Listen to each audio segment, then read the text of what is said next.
Hi, I'm Heather Bertinetti for ehow.com.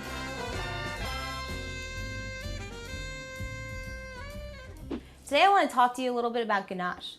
Ganache, it's a fancy French term. Really, all it is cream that's melted with chocolate. There's really nothing crazy complicated about making ganaches. However, ratios do matter when it comes to ganache. There's a 2-to-1 ratio. That means 2 parts chocolate and 1 part cream. That's usually used for cake fillings.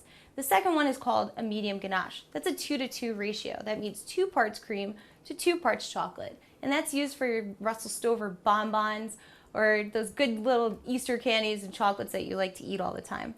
And let's talk about dipping sauce ganache. Dipping sauce ganache is fun for any kind of application for a store-bought cake or whatever you want to use it for. And that means 2 parts cream to 1 part chocolate. Today we're going to make a ganache for a cake filling.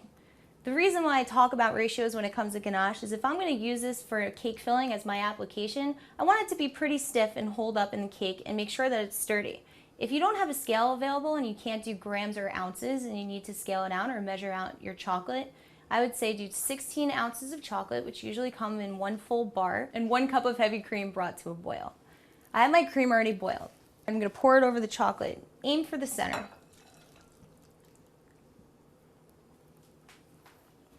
And with a rubber spatula, I'm going to start making sure that all the cream is melting in the chocolate. So we'll stir it around. Now the key to making a ganache emulsify, which is what we like to call, it's a nice little fancy term to make sure that it's all mixed well and perfectly incorporated, is we like to start from the center. And we mix from the center out, making sure everything gets melted. So you can tell by looking at this that there's not that much cream to the chocolate. This is going to create a nice stabilized cake filling. The more you agitate and stir the chocolate, it should come to a silky, almost pomade consistency. So this is what the ganache looks like at the end. See how it's a nice, smooth, silky consistency? This is what it should look like. Let's say you had a cream that was extremely high in fat and your ganache happened to separate, which happens to the best of us. Even restaurant chefs, it happens all the time. Here's a little quick tip for you just to show you how to get it to come back together and emulsify. I'm going to take some cold, heavy cream, literally about a tablespoon for this amount, maybe not even. I just put it right in, and anything cold will seize up the chocolate and make it come back together. So I stir in the cold cream, and it comes back together to a beautiful, silky ganache.